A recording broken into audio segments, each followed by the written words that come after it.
something people don't generally talk about is when there is, whether it's a chronic illness or a mental illness, it's almost like it becomes this member of the family that is the special needs member.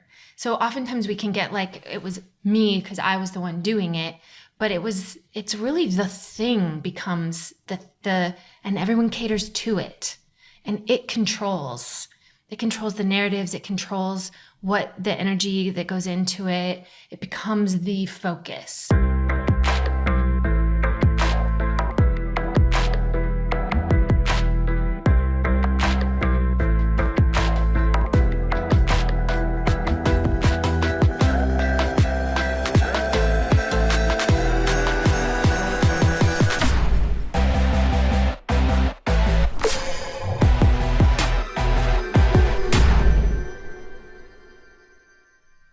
Welcome back to the Mind Change Podcast. I'm your host, Heather McKean. And today we are sitting down with some of our favorite people. And also joining me as co-host is my partner and husband, Kent McKean. And so today we are going to be talking with Casey and Diane Lynch. And so give them a great big mind change welcome. Yay, welcome. Yay. Welcome, guys. Thanks so much for coming out. This is our first podcast with four of us all at the same time. Yeah, I'm excited. Wow. I'm excited about that. Yay. Thanks for pioneering this with us. Thanks for having us. Sure. The energy Yeah, it must wouldn't be be off the the same Richter. without Kent was here. Yeah, So, that's true. Yeah. All right. So we have so much to talk about with there being two of you, because both of you individually have your own mind change journey. And then part of the reason we wanted to bring you guys on as a couple was because there has been some beautiful couple, miracles I feel like that have happened too from your own work and coming together. So maybe we could start out with you, Diane, and just talk a little bit about how did you find this? What were you looking for? Just all of that fun, basic stuff. Okay, so at the time when I started doing mind change, actually before that, I had come through, gosh, I don't even know, that's a long story, but a lot of mental health challenges, extreme mental health challenges, diagnosis of bipolar, depression, anxiety. And I had been doing that kind of a thing for probably 30 years or so, living under that kind of a thing and trying everything I could, like probably not anything I can think of that I like legit did not try. Was trying a lot of different medications, things like that. And, I was pretty open about it. It was like talking points at, you'd go to a party or whatever and then, talk about it. And so people knew that in my life and that I was really wanting to, get help, whatever I could and however I could. And I had a friend that was reading the Mind Change book and they said, hey, why don't you check this out? I think it's legit. Which I thought was a really interesting way to present a book, legit. I said, all right, so I will check it out. And so I read it and was very intrigued. And I was definitely in a place of openness because what I was doing wasn't working. I was changing medications all the time, seeing lots of doctors, trying therapy, trying every kind of therapy that you can imagine. And so I thought, wow, this really resonated with me. I think I read the book twice and just immediately started to put things into practice and then signed up for sessions with you. So I think maybe 4 months after I read the book, because at the time actually, which is funny because I'm laughing because I don't think about it a lot, that I actually had gone through cancer and was going through chemo. And so there was a little bit going on. I thought, okay, well, maybe when I'm done with chemo, then I'll do sessions with you. So that's how I started. That's kind of the gist of what was going on at the time. Wow, that little side thing. Yeah, I know. I don't even Cancer. think about it. Yeah. I really don't. Like, I forget. Yeah. If we were to have dropped in Diane's life, let's even say 6 months prior to you finding Mind Change, what would we have found? What was it like to be you? Oh, boy. I wasn't sleeping. I couldn't fall asleep. I was depressed. I was trying to remember. You always say that people can't remember, and it is really true, because I think I know the diagnosis and I know that, but I think I was pretty down, hopeless. That's the best I can do. I don't remember that much. It's funny because I remember a little bit you about. Do. Okay, yeah, you do. sure. Help me out. Well, and I think maybe even more so, Casey. Yeah, I okay. remember. So that's the thing that Yeah. happens. This happens a lot. Like sometimes I'll be like, I'm kind of, I forget that I've changed a lot. And he's like, oh wait, no.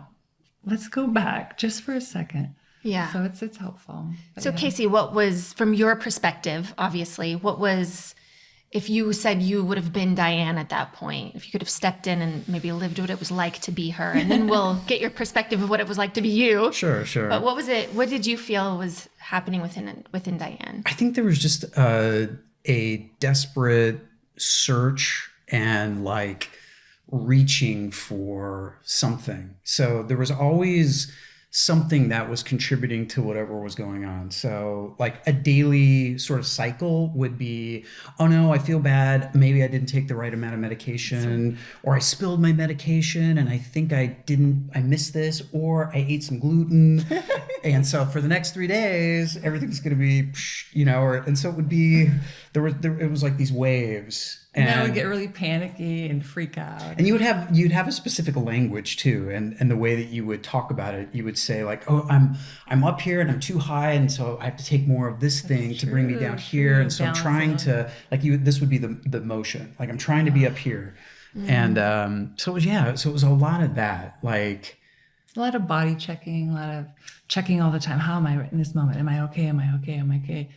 How am I feeling? What am I doing that's contributing to this? That kind of a thing a lot. Yeah. It really was not very present, and occupied a lot of my time and my emotional bandwidth. I didn't have a lot of emotional bandwidth. So yeah. Yeah. A lot of vigilance, a lot of thinking about things. And so that would affect her sleep. Alternately lots of naps. And I would be on, if we go backward farther too, I would be on quiet patrol. Like that became one of my identities, where it was like, I know what that's like. keep the house quiet. If the kids are too loud, I'm the cop, and and yeah. That plays wonders into the relationship too. isn't it great? Because then if he says something at night, then oh, that's true. Yeah, so it would affect our communication too. To what she's getting at is, there were several times where I would just be talking about whatever and being vulnerable, and she would respond and say, well, okay, well now I'm not gonna be able to sleep. Like I would, whatever. And I knew what that meant. Anxious. It meant like that had a meaning more than just that interaction.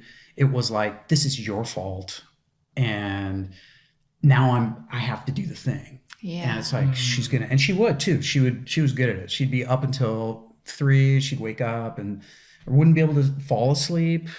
I wouldn't be able to fall asleep. That was not a lot of I think not a lot of peace and safety that she felt internally. Yeah. Anytime. Or calm, peace. Yeah. That's just such a thing. Like so it was like, I need the right doctor. I need the right, all that sort of stuff. Yes. And I don't know about you guys. You're one of the only other people I've heard speak to that quiet patrol thing. And I don't know if you've seen that really had an effect on our children later in life, of a little bit of a hypervigilance in them of what can mom handle? What can, for sure. and even sometimes them looking at themselves like, am I being too, am I too, and is this going to hurt mom, or is this going to do this, or am I allowed, or, and it, even a relationship with him. Yeah. Of like, dad has I have to be a certain way to please dad, and I don't want to get dad upset, even though it wasn't about me getting upset. It was about me trying to really make sure that mom was not upset, right? It's like this trickle thing, but then it's an interesting dynamic for me and the kids when they're little. They don't know, they don't understand, and then it's like I'm the buffer between the kids and mom, which ends up being very unhealthy. And they don't understand that. No. And so our kids, one of the things I think they did with it was there was a little more hyper attunement to this idea of being in trouble. Yeah. Like that just became a big thing for them across lots of things. Like, oh, am I in trouble? Yeah. Or I'm in trouble. Or And I think that is even that's another layer, even beyond that whole dynamic of being unwell. It was something could go wrong, and then emotionally I would be dysregulated, that kind of a thing. It was like, oh no, just a lot of emotional dysregulation and fear and anxiety. And so, it was hard. If they were just being them, it would, disrupt my emotional being. And so they're energetic beings, and they can pick up on that, and they love their parents, and they want, them to do well. And so, and they learn that you can't be free to be themselves. Yes. Yeah, their presence, if mere presence or being dysregulates a parent, that as a young person, they only have one choice, and it means there must be something wrong with me. And the thing too is I did have an awareness of that, and I would try, I feel like I muscled. There was a lot of muscling because I loved my kids, and I wanted to spend time with them, and I wanted to be there with them. So I would push through and push through and push through. And there was just such a longing to just be free and at ease with them and spend time with them in a way that was just super, and there were a lot of times like that, but there was enough where it did get in that mix where it was either heavier, or I remember one time walking with my daughter, my youngest one, and she had said to me, and this struck me, and this was right about the time when I was starting to do mind change. She said, "You know what, Mom, I want to grow up, and I want to find a pill that will make you okay." Aww. And I was like, "Oh, sweetie, you don't have to do that." And she's like, "Oh, good, because I want to do art." But that struck me, and I thought, wow, that there's such a desire for your children, for you to do well. And I think that for me is one of the biggest gifts. One of the things that's so important to me is just my relationship with my children. And I would do everything I could. Every bit of energy I had, I would forego everything else and put it into them. But I think that they wanted to see me have a full life. Yes. I want to see you do this, Mom, and I want you to go have a life too. I think that they can tell.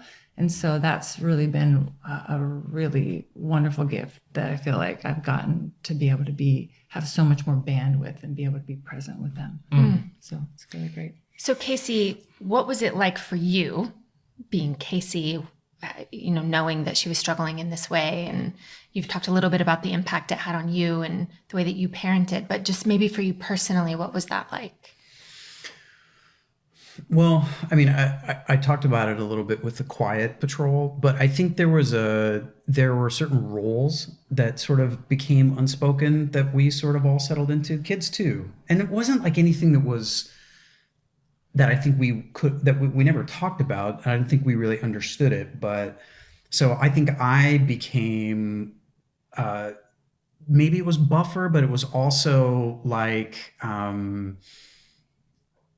not as like whatever I needed or whatever my feelings were would be secondary, because like there was either always a state of emergency or a perception of a need of an emergency that was more urgent than whatever maybe I was thinking, or it was imminent, like meaning I was protecting against that. And I think that went both ways. I think that was a reaction to what was happening, but I think that also probably came from something that was inside me more so, like my predisposition to not like emotions and to, so if I sort of stayed in this place where, okay, what I need or what I want isn't an emergency, and this is a real need that constantly needs attention and attunement and adjustment. We have to, oh, it's nap time. Oh, we can't eat this food anymore, so we have to get rid of all of it, and we have to change the way that we eat. I think that played into something more natural in me. So if we were to go way back, I mean, the truth is when we first got married and before we had kids, and as our kids were young, there was so much that was good. Like, I feel like we had so many good habits. I think we did great things with the kids.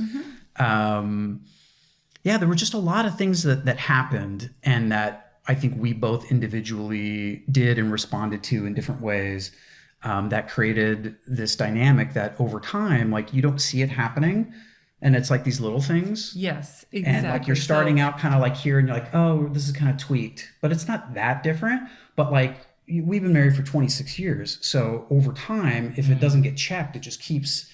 And so the delta between where we were when we began, and then you fast forward to 6 months before mind change, you're saying like so much had changed. And we went through some really difficult times. And I mean, so much of that was on my side, like things that I was doing, and my own sort of personal struggles with anger and with isolation and pulling away and getting super involved in work.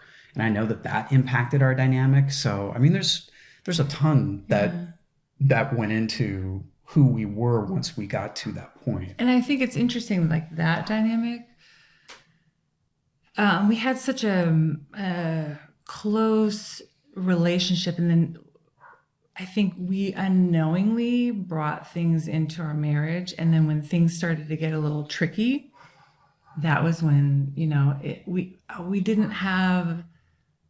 I did not have the awareness at all of what I was carrying in me, and so when these things started happening, I just didn't even know how to respond to it. And I think I went way in, and I allowed, like I look back now and it's very, very clear, but when you're in it, boy, is it just like the darkest of dark. And I think that I put a tremendous amount of meaning on, things that he was doing, or, even if he was just trying to figure out life, in a certain way that maybe I like working more or whatever, I would put meaning on it. He doesn't care about the kids, or he's not, whatever, thinking about my feelings. And so those dynamics started to just come into play. And I don't think we really had the dialogue or the clarity to know what to do with it. And I have a bit of just in my upbringing, a negative slant on life kind of a thinking. I always tried to fight that. Even when I was, a teenager, I had depression, or whatever you want to call it. I was doing depression and started on medication then. And so I was able to kind of keep it at bay. And then when things in our marriage started kind of getting rough, and I had depended so much on Casey for so many internal things, that it's almost like I was keeping like just barely on the like positive side, and then I just like went boof into the negative, just like almost swam in it, and I almost felt like I couldn't control it. I didn't know what was happening. I have these super strong thoughts and super strong feelings, and I think my body just started to do all this mental health stuff much more to an extreme, and I didn't really know how to respond. And then that whole like withdrawal thing happened. And I think the naps came into play, and maybe you can speak to this, was literally a shutdown. My brain would go so much, so intensely all the time. It wouldn't stop. I did not know how to get it to stop. And so it was like the nap was like the shutdown. And then, years going on, him doing, his stuff, not really knowing what, me doing my stuff, really culminates into this place of just intense mental health. Well, and one of my things that I was doing, that because it's funny when you ask, like a lot of the stuff I just don't think about and access regularly because it's just not. I know. It's just not there. It's very interesting to sit here and like delve into that. So now, as I remember too, one of the big things that I was doing as a response to that was, to me, that felt like too much. Whatever role I played in it or not. And so my isolating, my avoiding had ultimately resulted in, every night I would stay up until 1 or 2 playing video games, watching movies, eating in secret, like eating popcorn and ice cream like late at night. Not that it was probably a good secret. Big secret. Why have I gained 40 pounds? But and so that's one thing for sure that I look back on, and I just think, gosh, wow, I had even started doing all of these mental health things at that point too. I had several diagnoses. Oh my gosh, I was taking medication. Like I got a diagnosis for bipolar 1, ADHD. Like, so I was taking lithium. I mean, all these multiple things. And And so like at night, our routine was she would go to bed around 9 or 9:30 and I would kiss her goodnight and I would leave and I would go into my office and it was like I had my own little separate thing that was there. And over time, I just I didn't have an awareness about it. So I didn't even remember this. So there were just years that went by where we didn't go to bed at the same time, where that was actually really unintentionally foundational for us in our first probably 10 years of being married. Like we always went to bed at the same time. We always talked before we went to bed and we connected and, you know, we cuddled and we would go to sleep together. And so for this huge span of time, like we just got into this routine. And again, kind of even back to the roles and assumptions we tell ourselves. Like I think I was doing this thing where I thought, okay, well, I have a hard time sleeping. I'm waking up in the middle of the night. I was going through a period of whatever that is. And so I decided, if I stay up till 1, my body would be so exhausted that I'll go to sleep and I'll sleep through all the way through and I won't wake up. And that'll be the ticket. But really what I was doing was completely pulling away and not engaging. And yeah. So lots of things. Yeah, there was a lot. Yeah, lots of things. Well, you know, something people don't generally talk about is when there is, whether it's a chronic illness or a mental illness, it's almost like it becomes this member of the family that is the special needs member. So oftentimes we can get like, it was me because I was the one doing it, but it's really the thing becomes and everyone caters to it and it controls the narratives. It controls what the energy that goes into it. It becomes the focus. So where it's not that this particular person is the focus as much, though it can feel that way. And we can perceive it that way on both sides, whether you're the caretaker or the one being taken care of. But it's really the thing that everyone's feeding into. And it's the problem rather than us being the problem. And that's sometimes hard to tease out because we internalize it so much. Because I was the one doing it, it must have been the problem with me. But it really becomes a thing of its own. And everyone is having their own relationship with the mental illness or the chronic illness. So each of the kids will have a probably very different perception of what happened and the way they experienced you, as well as you have a very different way of thinking about it and experiencing it. And Casey will have his own very unique experience with this whole thing that we've called either chronic illness, mental illness, or problems in general. So yeah, I've not really ever heard anyone speak to that, but it's been our experience too. And it's what determines, can we go to this thing on the weekend? I don't know. Is she going to be able to do it? Can I go show up at the conference, or am I going to have to sleep in? Or I never know how I'm going to be doing it. I had gotten to that. Well, me too. Like I started doing this thing where I didn't want to drive. I didn't want to be outside.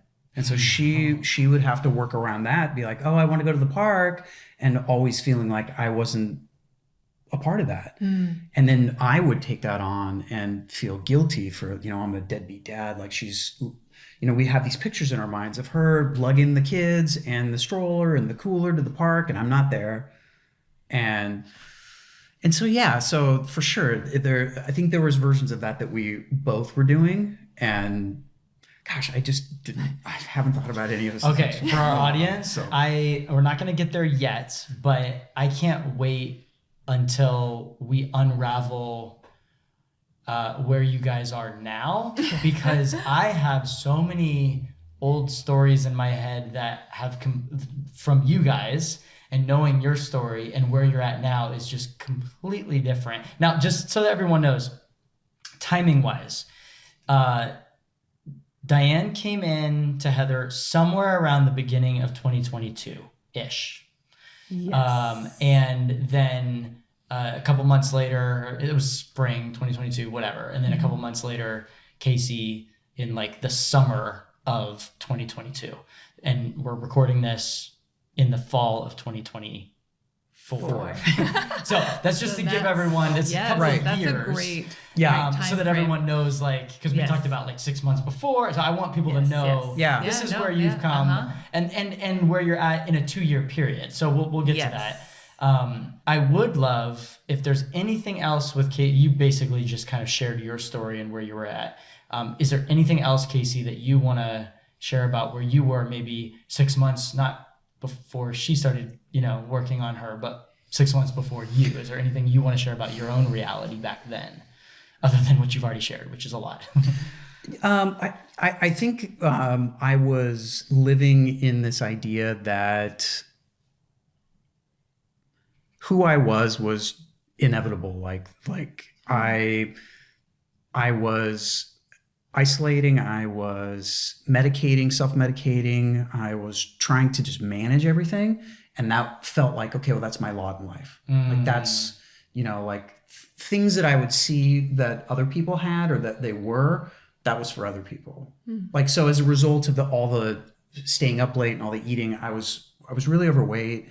It was funny. I don't know if it was funny, but it's a funny thing about it now. But some friends of mine did this thing where they were like, okay, we're going to eat a certain way and we're going to exercise a certain amount for 1 month together. And when we started, I literally could only do 1 push-up. And that was all that and so I was in this place where I felt a sense of disempowerment, very victim-y, very like, this is just who I am. This is how I'm going to be. Like the world's against me. I would even, like, things would break and I'd be like, oh, technology's against me. The world's against me. The car's against me. The computer's against me. Like it was personal somehow. I do remember there were a lot of just solid narratives that you just knew this is just the case. Yes. And then, of course, as we dug into it, there were a lot of references and reasons behind it. But you were very solid in the amount of mantras that you had that were negative. Yes. Yeah, I remember that. Yeah. And so with all of that, the reason I asked that and is just to, remind everyone that whatever we're holding, we're going to bring into relationship. So when we're holding negative mantras, insecurity, lack of attachment, abandonment, like whatever's there, we're going to bring it in. And oftentimes we think relationships will like complete me or fix the things. And in fact, as Diane, you kind of explained that like there was good in the relationship, but over time, things seem to get bigger and bigger and bigger. And that is what I would call the exposure of what we're already holding. Yes. It's just coming out. It's not necessary. And it's also, when the body speaks up, mental health, mental illness, physical illness, whatever's there. Again, it's just the body and the mind crying out for help, saying, hey, there's some problems here. There's issues here that you're hanging on to. And when we don't listen, they're going to get louder. Yep. And often it gets louder, not only physically and emotionally, but as you can know from our story, me and Heather, it got louder relationally. And it ended up doing that as well. For sure. And so it's going to do it in all sorts of ways until we listen, we understand, and we rewire, and we start reworking all of these old mantras, all of these old ideas, all of these held beliefs that aren't serving us anymore, that maybe served us for a while. But So tracking back, we kind of left off with you that you decided to sign up for some sessions. Okay. So what was that like for you? Having the sessions or? Yeah, or even the thought of having them. Like, did you think that this could actually help? Okay, so this is what I did. I had a friend who was going to do sessions with you. So I waited till they did them. And then I asked, hey, how did it go? Because I was so like caught up in the money about it. I'm like, and this is the thing, I will say this. I would have spent any amount of money to get better if I knew it worked, for sure. That was the thing. It wasn't really about spending the money. It was that frustration of doctor after doctor, treatment after treatment, even, going into the hospital and all. It just didn't work. because how much time, money, energy had already been put in. And would just funnel out, continue in the future. So I was willing to try it. It's just, would it work? So a friend of mine tried it, and I asked afterwards, I said, what was it like? And he said, I do not know what that was, but something. And that's all I needed. That's all I needed. Because this is a very skeptical person. So anyway, so I jumped into it, and I do believe that I had a very hopeful heart about all of it. I really wanted so much for things to be different. And I really felt like what I read in the Mind Change book was something I had never read before. It was an approach that I had never tackled before. So I was actually really excited to do the sessions. And what were after those the like first for you? session, was so pleasantly surprised. I was like, oh wow, like what is this? And I remember saying to Casey, because he asked me, how did it go? And I said, it's really great, but I don't know how to explain it. Can you just do this? I think you would really get something out of it, and then we can talk about it more. And so he signed up. He said, sure. And then after he had his first session with me, he's, okay, I get why you said it was hard to explain. But so the thing is that I what I loved about it is we went into these issues that had literally, so I'm going to say this one thing. One thing that I wanted more than anything in my marriage was to forgive. And I kept trying everything to forgive. And it was so much this conscious forgive, all the reasons why and the books why and all the things. But I was holding stuff subconsciously back here for very, very good reason. If I was to forgive, then what if it would happen again? It wasn't safe to forgive, all that. So I had developed this identity that I just wasn't a forgiving person. Mm. So when we went in and we started dealing with these ways that I was holding my marriage or my childhood or things like that, and literally actually changing, like letting my brain subconscious change the way that they were holding it, the perspective, the meaning, there was just this like, my heart was able to open up and a refreshing sense of peace. I remember this one time after one of our sessions, I literally was like, I did not know that I could feel a sense of self and worth.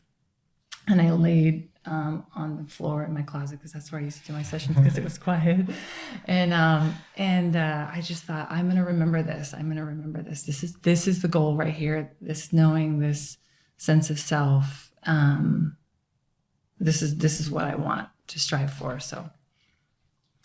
And not that it was easy either. I'm just saying that was the thing. I was like, okay, there's something here. I've not understood this or felt this connection to myself in this way either ever or since I was little.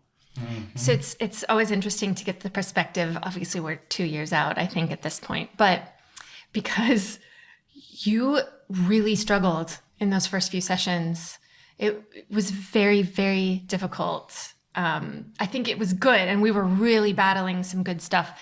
But I remember you feeling like, I don't know if I'm really getting this. I don't know if this is really working. I don't know if I can do this. That you kept coming back, and there was hope, and you were doing it.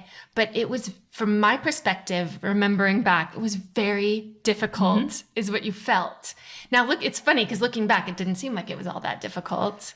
But okay, so I will speak to that. So I was doing such extreme things, negativity, whatever, that even though I was still doing that, there was just the slightest ray of hope and light in that, in such darkness, that I latched onto that with everything. And then I would still go, I'd still go back and do my thing and run my mantras and all that kind of stuff. But I was like, there's something here. I have to keep trying, and I have to keep trying, and just breaking down bit by bit, bit by bit, bit by bit.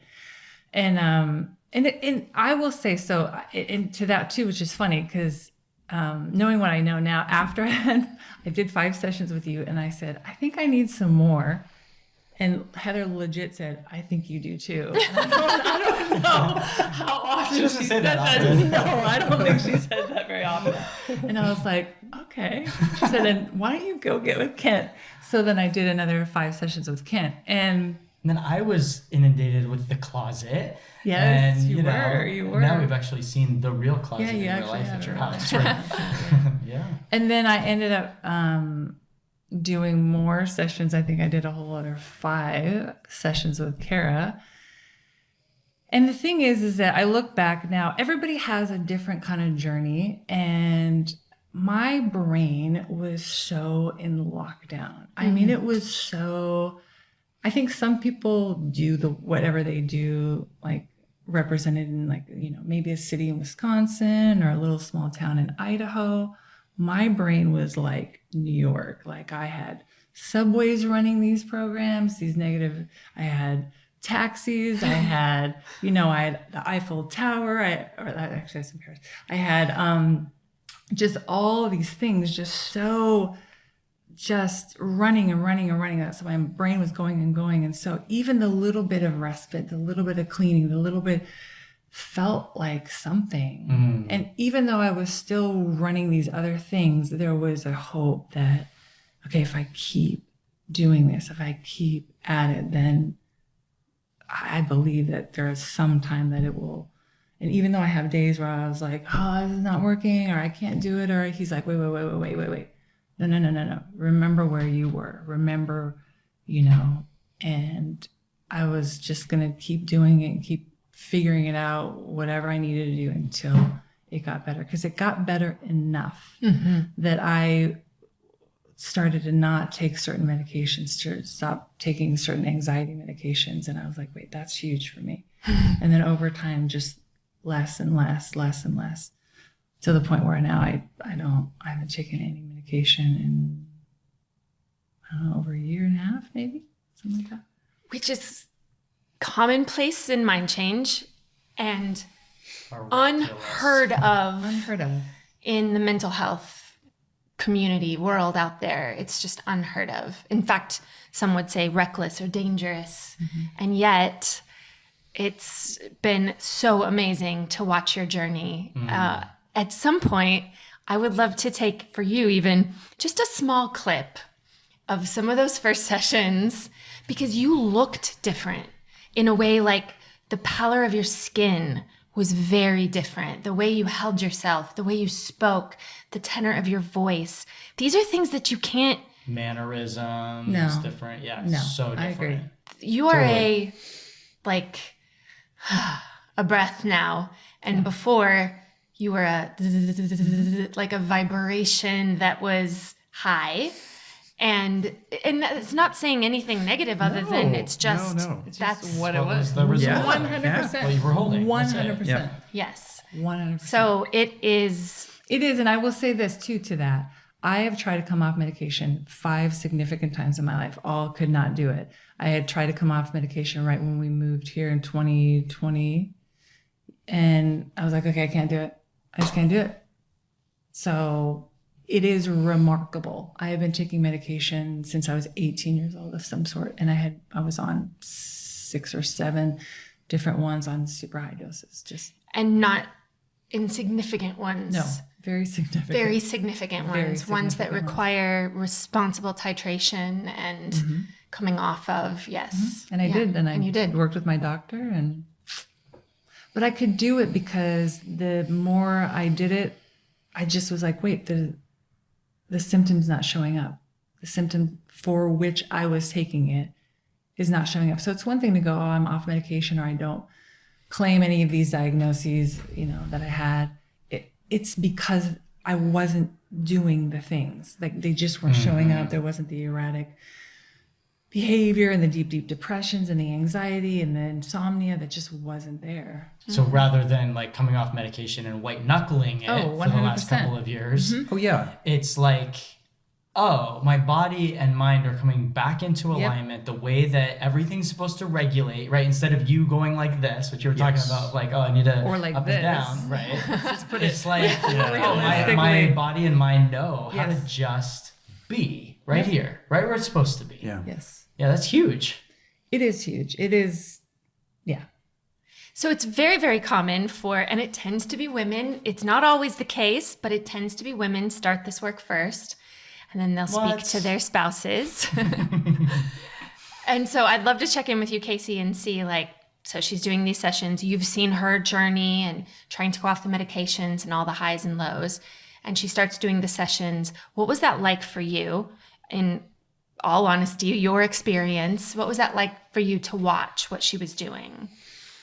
At the beginning, it wasn't like she didn't do one session and everything changed, but she walked away from the first session saying, okay, well, it's like what she said. She's like, okay, she would try to describe it, and I think you actually probably did a good job of describing it. I didn't have a way to relate to it, to understand. So maybe I didn't have the language to understand it.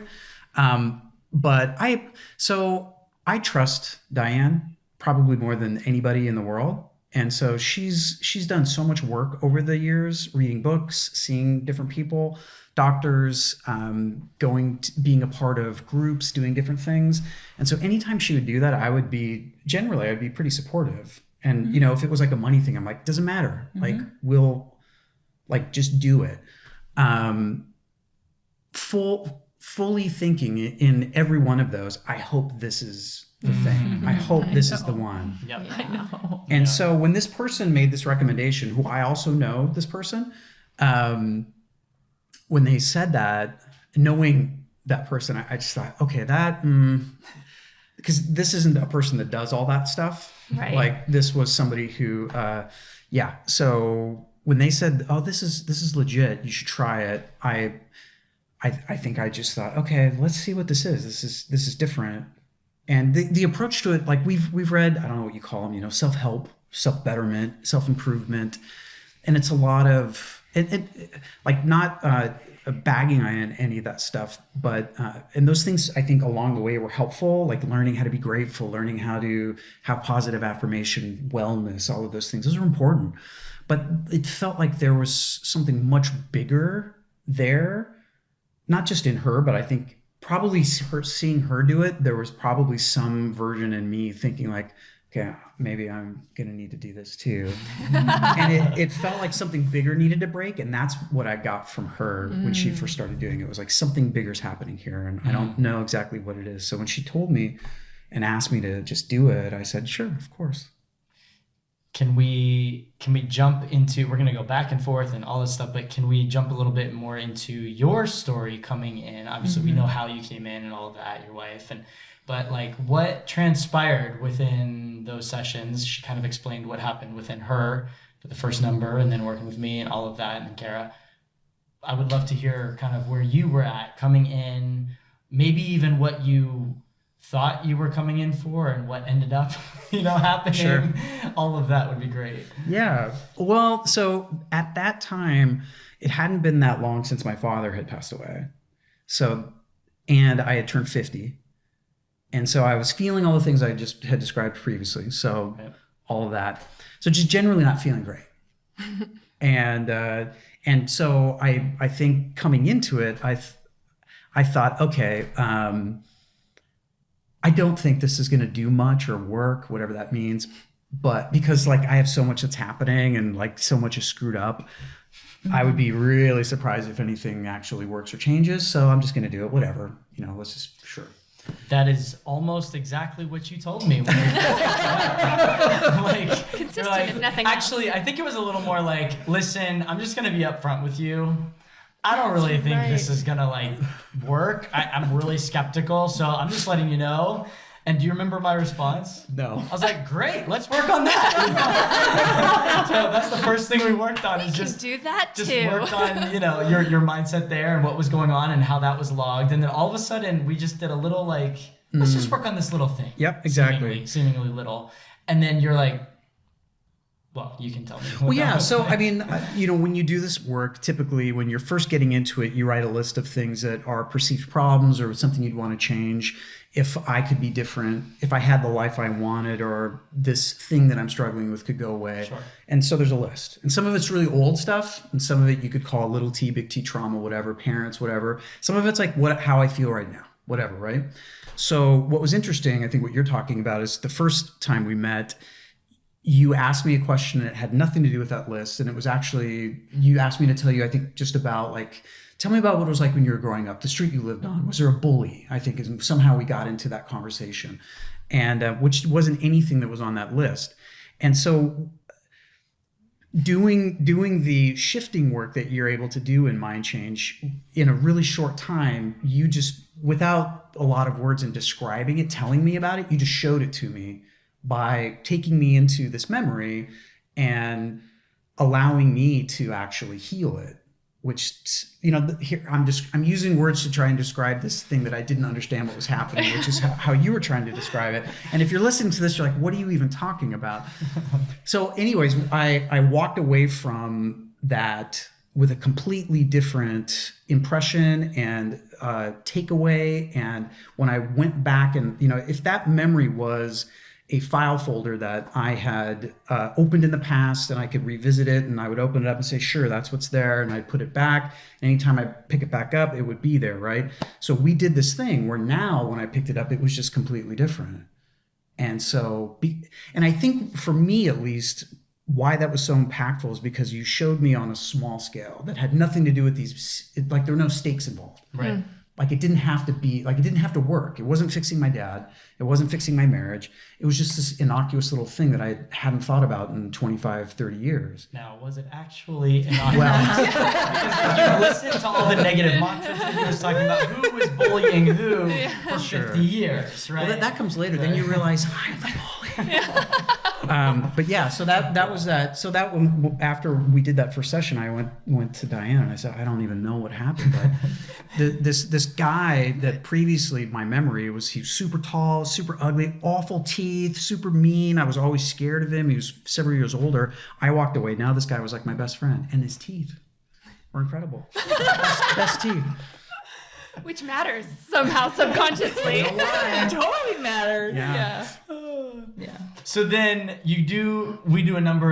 think we did 5 sessions. Correct. And yeah, I mean, just overall, obviously taking away that little bit and just something's different, but like, what was some of the biggest stuff for you? We kind of heard from Diane, some of the bigger things that over time shifted, changed, the medical stuff, the physical stuff for you, other than no longer sneaking ice cream and stuff. And Yeah. what were some of the big changes and just changes that happened over those really just 5 sessions? I mean, Yeah, no, totally. Well, so I will say that skepticism that was at the beginning, it held on for a little while. So at the end of the 5 sessions, as much work that we did and as much shifting that happened, my sort of takeaway was that was really great. And this seems like a great tool for us to be able to, if we have a toolbox in our lives and there's different, we need a hammer, we need a screwdriver, we need a wrench. This is one that will help us when we need to deal with our pasts, or I don't know what I said. And Diane really needs it. So it's good that Yes. she's doing it more. Yeah. So that was, She should keep doing it, but that was my immediate takeaway. And so if you would have asked me at that point, I would say, yeah, it was great. But, I don't think it really changed that much. I don't know that I need it. Now, meanwhile, this is what I told myself. Yep. Now, I don't know why, but I just really feel like I want to get in shape. And so over time, I got some dumbbells, I got some things, and like literally over about a month or two, I converted one of our rooms in our house to a home gym, like with a squat rack. yeah, and it is not a barbell. home gym. It is like a gym at home. It's So nice. I went from like not being able to barely do one push-up push-up, right. to like squatting plates. Yeah. And then when we would talk, she would just have this funny look on her face, and I was like, "What?" And I would just say things like, "I think I just have always wanted to work out. I've always." I think this is just more me. I really think I've always been somebody who works out. Okay, I want to go through a few of these. What about sleeping and going to sleep earlier and that's waking right. up early? What true. changed there? Yeah, I When did that change? it was around that same time. It was around that same Yeah. time. Okay, so and mind you, this is a year after he did sessions. So a year this has been percolating and brewing, Yeah. and he's doing better at work and having more confidence and Yeah. So now I just calm. And then so it comes to this head, and he just decided. Hey, well, I was like, I think I kept saying these things to myself, like, well, I don't feel like the type of person that wants to stay up late. I feel like I want to go to bed early, and I'd rather get up earlier. And it would be nice to be able to go to bed at the same time. And I don't know, I don't feel like I ever like declaratively said okay, those well, you know things. what? You know what I think it was. He used to say this all the time. I need time for me. Oh my gosh, that's true. That was the thing. It was like, if I don't have Me this time, me time. me time. Yeah. And I think that there's a difference when you really feel a sense of fulfillment in your day. You're not drudging through your day, that you're not looking forward to this like window of 3 hours to just veg out. You're literally like fulfilled in your day. You're connecting more emotionally, and that you don't have such a need for this carved out checkout time. Yeah. I think is really what happened. So fast forward 6 months, and me time became going to bed at 9:30 or 10, same time as you, getting up at 5 or 6, walking, working out every day, and totally changing the way that I ate. And over that period, I lost roughly around 30 pounds and totally increased in I strength. think And even more than that. yeah, I did. Yeah, I don't know. But that's so interesting. I totally forgot about me time. So yeah, but even in that process, she would sort of like rib me and say, "Oh yeah, so mind change didn't work, huh?" And I'm like, "I don't know what you're talking about. This is just how I've always been this way. Can I throw one more? Always in? been Oh this yes, way. please. Like outside in the sun. Oh my Oh yes. Gosh. These So- are just things that I remember. Yeah, about so- the Good, old you need to Casey. remember. Yeah. We had a friend who had a boat, and they wanted us to go out on the boat all the time. And I remember one time we were having this conversation about, he's like, I just can't do it. I like physically, Like, I literally. I couldn't. I was like, I'm gonna be out on the boat. I'm gonna be trapped. I'm not gonna like. And then if I need to get off, I'm gonna ruin the day for everybody. So we're gonna have to go back and dock and like this Or if you whole had to go to the bathroom. yeah, or whatever. This whole thing, right? And so we worked on that. But the funny thing is there were some moments that that came up where I realized like, hey, I'm outside. This isn't a big deal. And you would even ask me, you're like, are you okay? Okay, no, I'm going to tell you this. This is really interesting. Okay, so I remember this one time we wanted to go to the park. I'm like, please go to the park with the kids. I'll park really close to the park. There's a tree. From the parking lot to the tree, you'll be all right. And he's like, okay, I won't wear a hat. I am not kidding. From that walk to the tree, he got sunburned. Oh yeah. Because his body's like, I was good at it. no, you were good at it. And I was good at it. So the thing that really came to fruition for the sun was when we went to Belize. And I had brought all the sunscreen, and I brought this hat that was like this big. If you're just listening, you can't see it, but it was like over my shoulders, and a sun shirt and all this different stuff. And what was funny is when we actually got there, I didn't use any of that. I used some sunscreen, but like I didn't use that hat. In fact, I was walking around with no shirt on, which I would have never done because I would have felt like self-conscious because I'm overweight or whatever. But also like, oh my gosh, I can't be out in the sun. And so over that course of time, now looking back on it, what I was able to identify was all of those ways that I was sort of holding myself and the assumptions that I had that, that life of health or wellness or whatever it is somebody else's life. That person that's in really great shape or the person that works out or eats really well, that's for them. That's never been for me. It's for them. I'll never have that. And what happened doing the work, going inside and healing myself, not just trying to make a list of, okay, I have to go to the gym 5 times a week, or I have to change the way that I eat and do all these external modifications. Like I wasn't doing that. Instead, who I was, and I call it Golden Casey. If I was holding my hand like this, like that version of me really loves to eat healthy, really loves to exercise, really loves to lift weights, really loves to grow, loves to go to like, not even loves, like falls asleep. Like my body like starts to get tired and start to close down and slow down like at 9:30. Like if it's 10 or 10:30 or 11, I'm just like, and that was when I used to come alive because it's me time. That when I say that, it just doesn't even. So I super appreciate all that. I want to back up for a second. So I want to get into exactly what you're talking about. I do want to say that is the depth of this work is that we do 5 sessions I think we did it in like a 5-week period, a 4-week period, something like that. And within that year, let's just say about a year, you noticed right away some certain changes, certain things, but then things were so deeply changed on a subconscious level that you just started living, feeling, believing, thinking differently over that year. Yeah. Mind you, it's not like we were continuously getting together or doing anything. I mean, I think I like we got together like one time just to hang, or I did an interview with you or something like that. I don't remember. Like it was just stuff that was changing in a trajectory of the way that your brain and body and life was going because of those deep changes that you had. Yes. Now, I do want to get into what you're talking about. So a year-ish, year and a half, whatever, a year after you guys had started the work, we were having a retreat in Belize. And this is like our big, mind change wellness retreat, like deep 7-day, all of this stuff on an island. Diane, you were saying before we actually started recording, I think you were talking about how you wanted to go. But anyways, I would love to just kind of get into that. Heather, do you have questions about the retreat itself?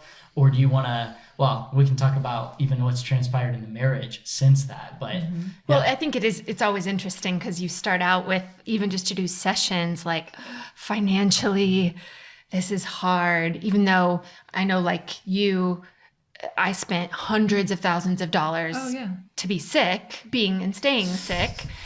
And then when we think about a small investment on like trying to get well, and I get that and I understand it's a risk. We've done so many things. Right. That's why we do this podcast and help people understand this is a very different approach. But then so much changes with you, so much changes about your investment. Even yours is a financial investment, and I know it's other things too. Yours is more of an emotional investment. Me time looks really different when you actually like you, right? You do a lot of nicer things to your body rather than ice cream and popcorn with video games when you actually like you. And so then you think about Belize, and that's probably our biggest ticket item. And how was that for you financially at that point? Well, I had, it's interesting too, because our financial situation from when I thought we were broke and had no money hasn't actually changed that much. I mean, Casey has made more money and that's great, but it was literally a perception. And I remember doing a session with Kent literally on the lack and all of that. And he gave me this assignment to do outside. And I was like, okay, I'm going to do this assignment. It was just looking at all the, lack ideas. After we had worked on it, it was just to reinforce and everything that had worked out. And I was like, oh my gosh, it's always worked out. So I didn't feel like I was running that so much anymore.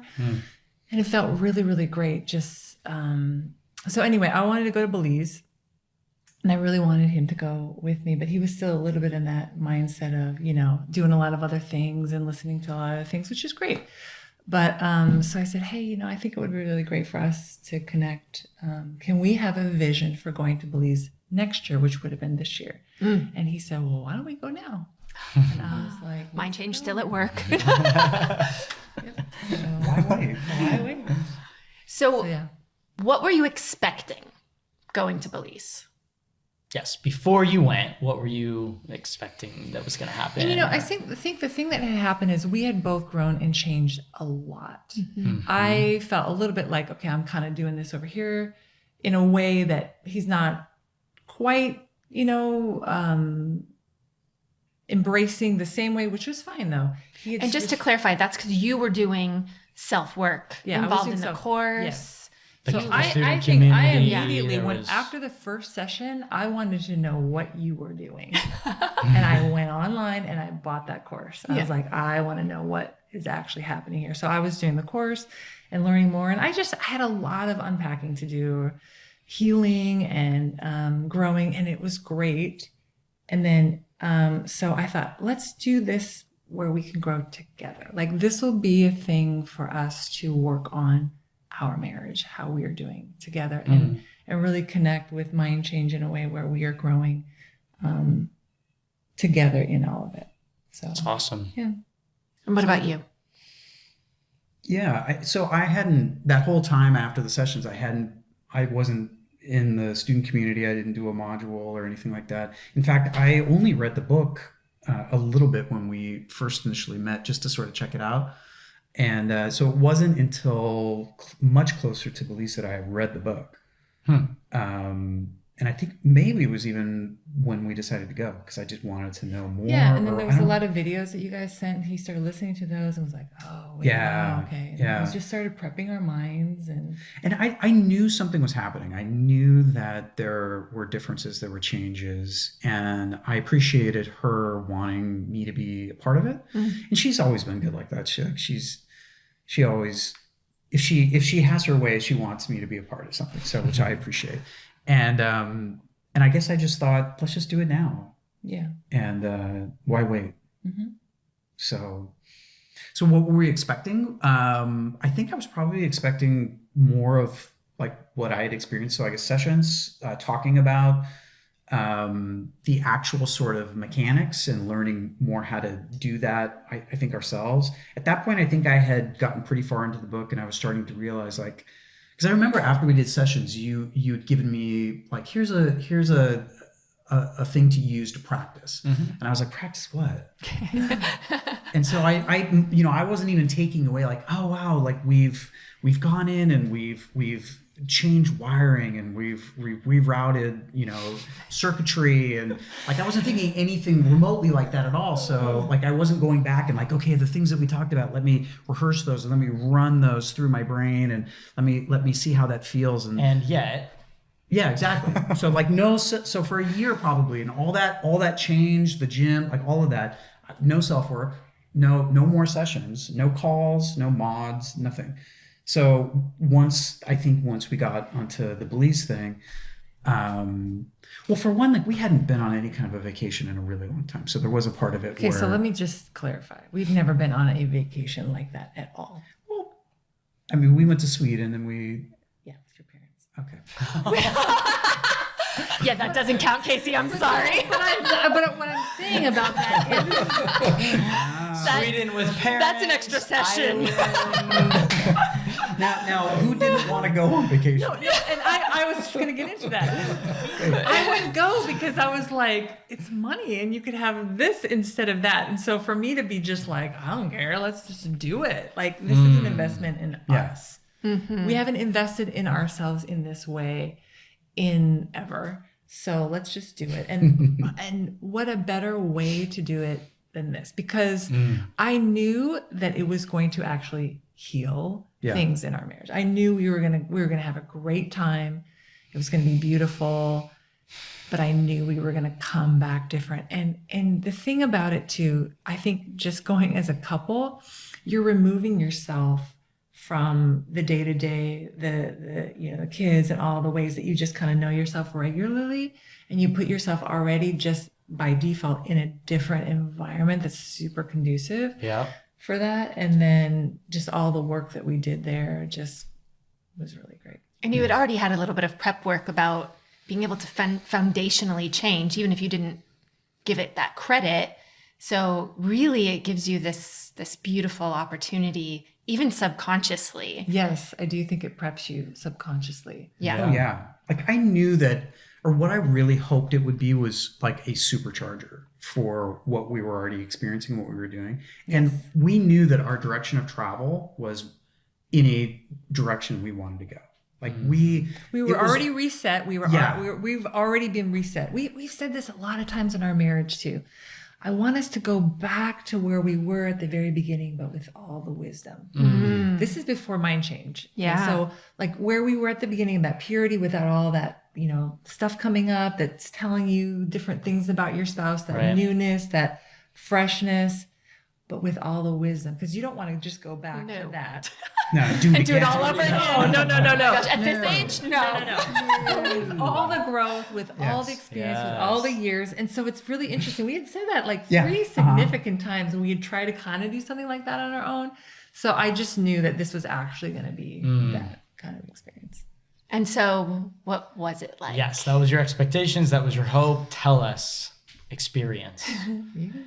I mean, for me, it was all of that and more. Like, okay, well, we're gonna go back again. So that's right. You're coming in February. You're coming back. So it was. I mean, it wasn't at all what I was expecting. Actually, it was having all of this uninterrupted time in this totally beautiful place far away from everything with this group of people. So that's really an important component. Like so far we had known you guys and we had done work with you and it was one-on-one. So now all of a sudden we're in this group of people and everyone was so different. There were married couples or single, people, totally different walks of life, different ages, with all kinds of different life stuff. And like being able to do the things that we did as a group was a huge part of what made it so special. Yes. And I Right. think that's what made it that supercharged. That was even more super in charge than I thought it would or could be. Okay, I'm so glad you brought that up, because for you specifically, who you were an isolator for a while, pulling back, not wanting to be not just outdoors, but not wanting to be with other people, right, in that way. So did you have some trepidation about that? Or like, what some people might come in like, I don't really want to be involved in group work. Like, is that there at all for you? No, but I didn't know what to expect. And you know what's funny is I just didn't even think about that part of it. So like when we got there the first night and we were all sitting around and there was the fire, I was like, oh my gosh, everyone's going to start talking and I'm going to have to say some stuff and they're going to say some stuff and what is this going to be like? And so I was a little bit, and they're all strangers. Yes. We didn't know anybody. Right. And No longer strangers. no. Oh, God, yeah, I know, right? But you all know that you're there for a common Yes. purpose. Yes. And so there is that bond right away. Yeah. where you- Like everybody, everyone is there with the desire to push and to learn and to grow and really to open up. And that environment being together fostered this kindness. Yes, safety. Safety, Such as this- safety, which just is this- so key for healing. Yeah, Yes. this space Just- where you could really just step in and it wasn't just like we did sessions the whole time. In fact, we didn't. We only did a couple while we were there. It was the time we spent in the morning. We did body work, yoga, we did breath. The breath work was crazy. Like I had never done anything like that. And so making all these connections between our mind and our bodies and learning even more how we represent and hold things physically and learning how to let those go and really like for me it really cemented the idea of like, okay, we're not fixing anything that's broken, we're unlayering and we're discovering and we're opening things up and creating space. And the more that stuff comes off, or back then when it came off, then you just start, you really get the sense of like, oh my gosh, like I think we could change anything. Yeah. Yeah. Yep. Yeah. So tell me about that, Casey. What do you want to know? So what did you guys, like a lot happened. And kind of what happens in Belize stays in Belize. But I mean, there's magical moments. Yeah. I know, like we could all just sit and probably rehash so many of our magical moments. But coming back from it, coming home, one of the things often that happens with retreats or conferences of some sort, or, you go to these like workshops and you get like, rah, rah, rah. And then you go home and then it's like, Yep. So what was it like coming home from Belize? Was it? No. No. It was this really interesting way that when you heal and change internally, the changes upon change upon change. And it's this multiplier. And even I think in our dynamic in our marriage, so we were doing mind change I was doing a little bit more separately, though we were together and Casey's always been super supportive, but there is a magic in the exponential ability to grow when it's together. Yes. And the exponential ability to grow when you're on the island with all those people.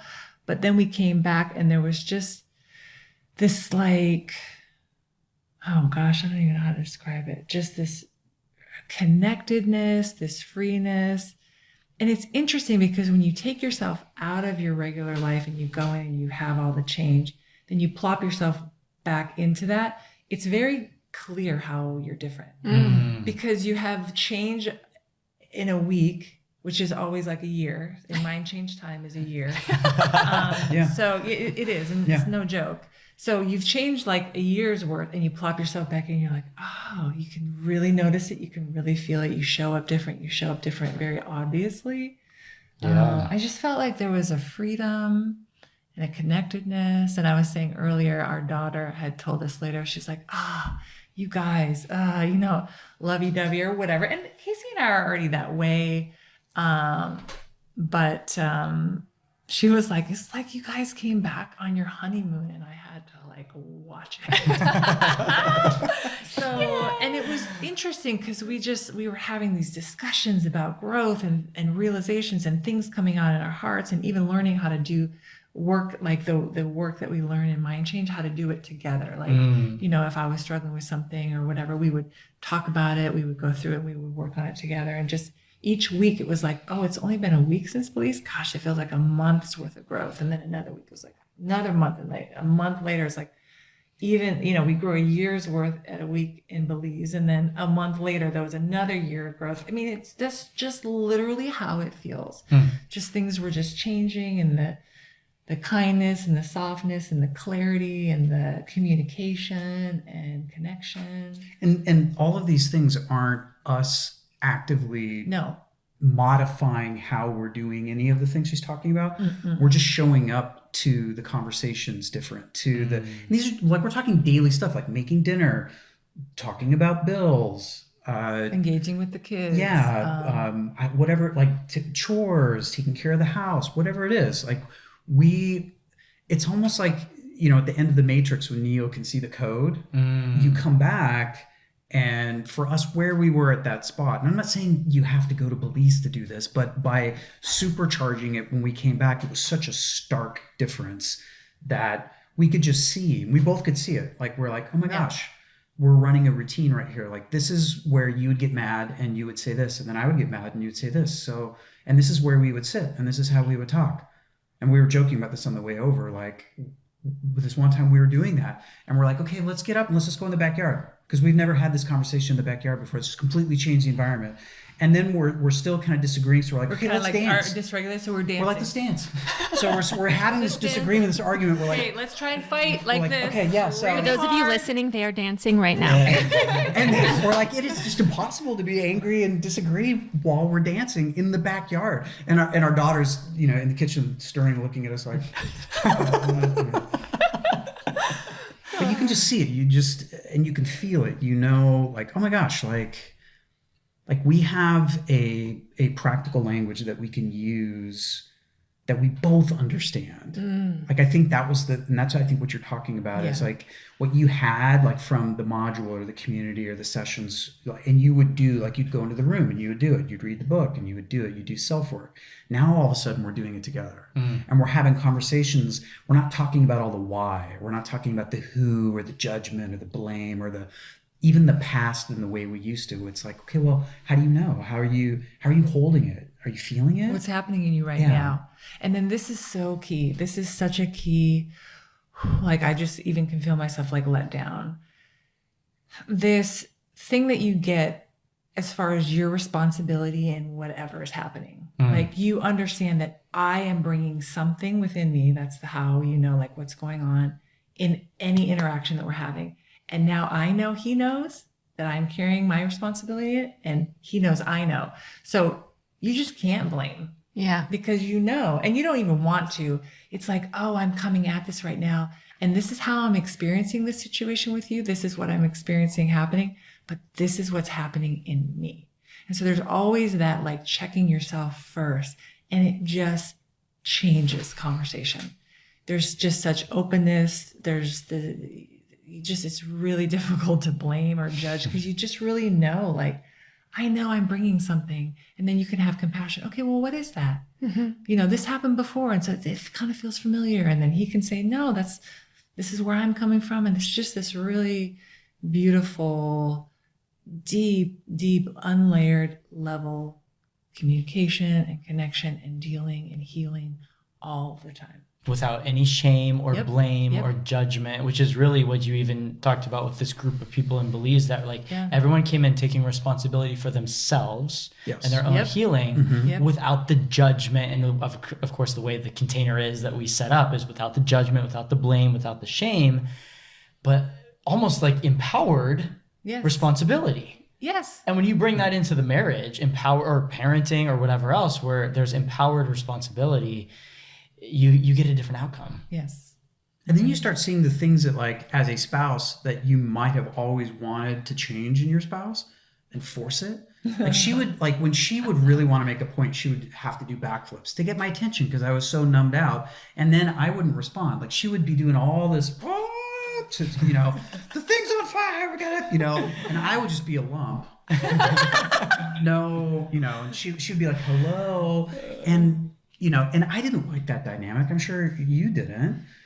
And if I could, if you asked me, I'd be like, oh, how would you like that change? Well, I would like her not to have to do all that. And you'd probably be like, well, I'd like you to respond and show some emotion and tell me you're listening and you hear me. And like, all of a sudden, none of that's there. Like, we're having conversations about the same things that would have required all of this script, right? Without having to like, wait, okay, now you need to say what you hear me saying, and now I'm gonna respond, right? Without this like forced, let's change the script. And I will say there's a huge element of me healing myself, so I'm no longer having to have him respond for me to be okay. Right. Like, I already have within me a sense of I'm valuable, I'm important, and what I feel and what I have to say is important. I want to share this with the person that I love. It's a different energy when you're like, I'm sharing this. Come on, make me feel better. And we don't even realize we're doing that, but we are. It's taxing on your spouse to try and get them to meet these needs that go like they're like I don't even know, endless pits from lack of things that you got in your childhood or the lack of healing. And you're asking this person to meet something that's just they are not capable of doing. And so when I've been able to heal the things that are in me, I can show up like, hey, I'm just me and you can be you. And then when he gives to me, it's like, oh, yay. It's just on top. It's not the thing. Right. It's an addition to already having that within me. So then if he's doing this thing, if he's getting upset one day, or if I'm getting upset one day, it has nothing to do with me. And I can show up and go, hey, what's going on? Instead of where I used to be like, don't act like that, or oh no, or whatever. And so it's this really great symbiotic, harmonious connection. Like this one time, a couple of months ago, we were in the kitchen and I had done something. I don't remember what I had done, something wacky. It wasn't that big of a deal, and then my son was staying there and Casey was saying something like, oh, no, it's okay, babe. And I'm like, oh, okay, great, thanks. We were trying to like work it out together. And he's like, we can make it work, don't worry. And I'm like, okay, great, thanks. And he's like, what is going on? You two are trying, my son was saying this, you guys are trying so hard not to argue. It's like, well, what is even happening? And we're like, what?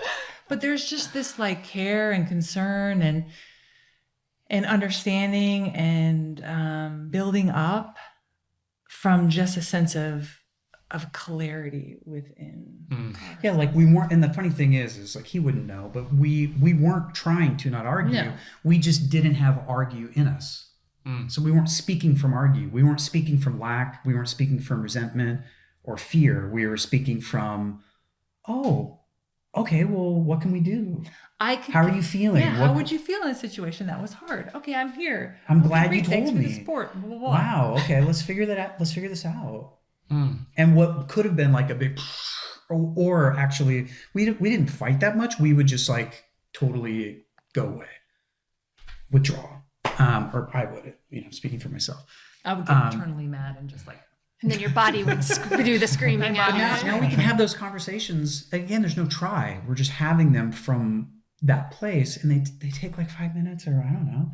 And now it's funny is more and more there are opportunities for us to understand each other, and for me, especially speaking for myself, like I realize like I actually feel a lot. I have emotions, and I can be okay when I feel emotions, and this is what they are, and I can actually be in touch and in tune with some like a wider range that's not just good, fine, or awful, or like angry. Like those were sort of my, or hungry. Those were my good ones.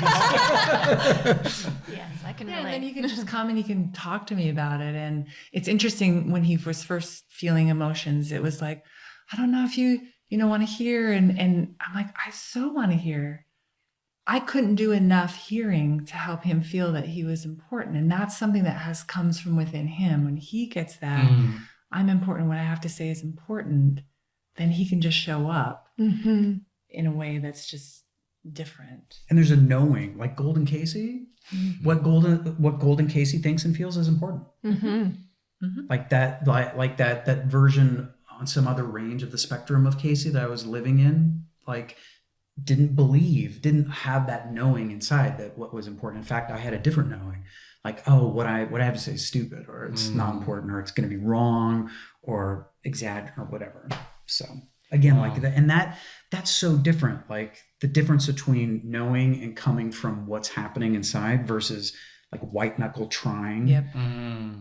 That is what I've heard both of you say more than anything is the lack of trying. Yep. Because I think you in the beginning talked about muscling through and the white knuckling. And I think that that's really difficult for people to understand It is. who haven't done the work and who haven't come out on the other side of it.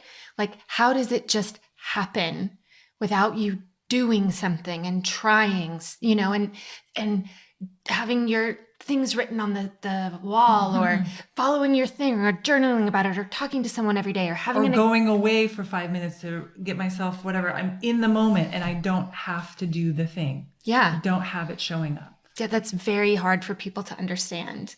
But we don't try super hard to have our problems.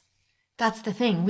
I'm guessing you didn't try super hard to feel mentally unstable on a daily basis.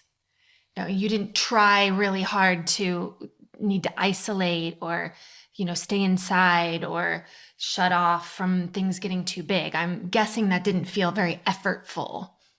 And that's the switch, is like what you were saying, what is in us comes out regardless. It is going to come out. And if problems are recurring, chronic, whether it's chronic problems, chronic illness, chronic anything is happening, that's from the within. And when that changes, it naturally changes our environment rather than us continually trying to change the environment to suit us and make us feel better. And that to me is just freedom. So you changed your own, if we're kind of going back to the beginning, you changed your own individual internal environment Yes. by working on yourselves, Yes. even though you didn't know you were working on yourself for a year. Totally. Yeah.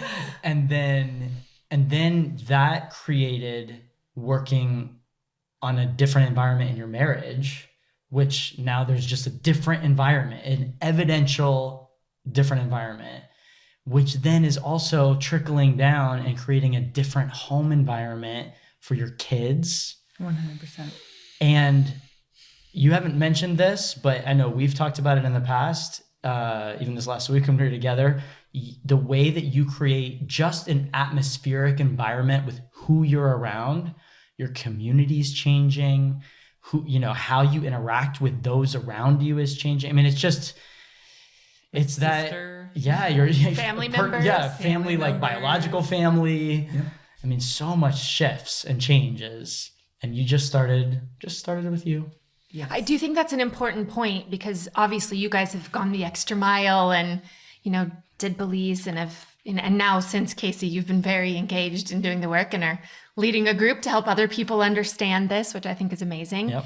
But I think it's important to point out both of you had immeasurable change with doing it on your own. Just had he not gotten involved, you still would have had such enormous change within you. Yes. And if she hadn't have started it, you may have not ever gotten into it, but you were doing your own work. You didn't even think this was working and it was working in your stuff. I think that's important for people out there who may feel like either they're not partnered or if they are partnered, they think my partner would never, ever do this. And it's important to point out that the beginning of change was the individual change. 100%. And how that moves. That does. Yeah. It does. Yeah. It makes a difference. They start to see the difference. I start showing up differently. And I think too, like, I also feel like I had so much to work through that there was such an element too of me doing the self-work. I think that has been really, really key too. Doing that, my own self-work, and then that changes me in my relationship with him, even if he didn't ever change. Just me changing in me changes my perspective of him, and then that actually changes our dynamic right there. Yeah. Oh, yeah, totally. Yeah, You're holding each other in a completely different space. And different people do it different, right? Yeah. So you, with your New York City state of mind, that hasn't necessarily changed. Maybe we would have identified you before as an overthinker or, someone type A, just lots of thinking happening. You still think. I think it's still New York City. There's still a lot of different pathways and different ways of doing things. You just exist more in Central Park. In your body. You just really are there more. All the rest of the stuff does things for you now, which is amazing. So it's not like you've become this just like single, zenned out, like mono-focused person. Your mind still does a lot. And I think that's why you in particular, versus Casey's journey, you got the course. And you've read the book multiple times, and you're in the student community, and you're now even training to be an apprentice. And there's a lot that you have done going into creating such complex, chronic, extensive issues. That happens with that kind of a mind. And sometimes the repurposing of all of that takes a little bit more, a little more session work maybe, or a little more engagement, or a little even more time. Yeah. And so I think that's also important for people to maybe identify and notice too. And that it's taking the New York City that was maybe dirty and grimy and shifting it to a really beautiful purpose, and maybe tearing down some walls or buildings and putting a new park or whatever. But now it's working for the good. I was so practiced and trained toward the negative, and now my brain does more automatic things for the good. It's running a positive, looking for the good. And I do definitely resonate with the Central Park. We have this beautiful view from our bedroom, and I sit and I look out the window. We have these beautiful trees, and my mind is quiet. It's calm, it's peaceful. That is something that it would go and go and go. I literally can sit and there's a freedom and a space to think, oh, well, maybe we could do this positive thing or this, my brain is just that way. And so now it's actually working for me and for my family and my life and ideas and creativity and things like that. And the way that I really think it's always meant to be. So I think that's such a great point. I love that. Yeah.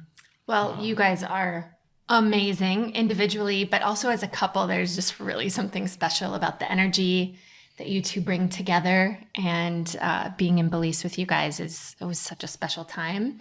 And your stories are so important. And so I really thank you for sharing. I mean, obviously we are just scratching the surface. We could go talk for another 3 or 4 many hours, and we might have to have you guys on again. But thank you for being here. Thank you for pushing through skepticism and feeling like there was just so much, because you've not only for yourself and for your family, but it has had a ripple effect already. I know within the community, with the group in Belize, you guys being there, your names always come up when we talk about stories and great things there. So it's already had a profound impact on so many people. Yeah, you have no idea how many people in session I've talked about. Let me tell you about Golden Casey and the different variations. And it's helped so many of my clients, like, oh, I get that, like, this isn't who I am. This is just that other version of that doesn't need to be there, and getting. So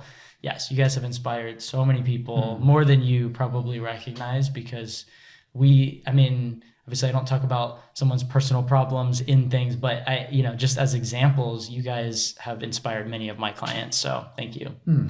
Thank you. Oh, thank you. Yeah, thank my you gosh. guys. Gosh. Yeah, we're so Super. excited to have something that we feel like is real and practical, and we just know that this trajectory in a year, 2 years, I mean, it's just, where is it going to go? It's because I just know already from where we've come, it's endless possibility.